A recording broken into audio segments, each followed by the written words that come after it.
Eu nem sei como pude suportar sem a tua presença, mas passei e vi o meu mundo desabar. Eu nem quis acreditar que tudo isso aconteceu.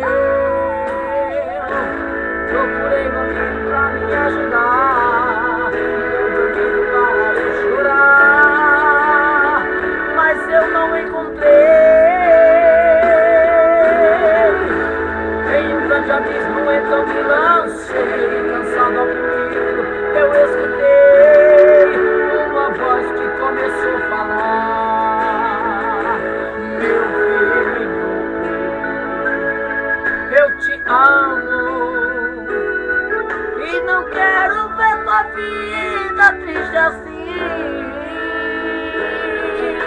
Meu filho, eu te quero,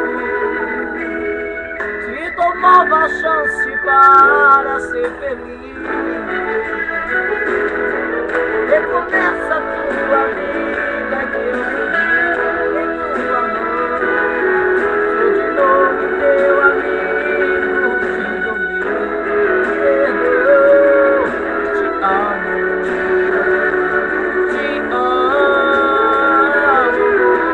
Recomeça a vida minha, sou teu Deus, vou te exaltar. Vamos lá, me na lua clara. Te amo.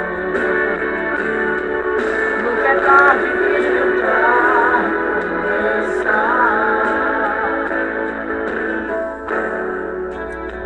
Já quero desde já estar lhe agradecendo, mandando um grande abraço aí. Valeu, galera!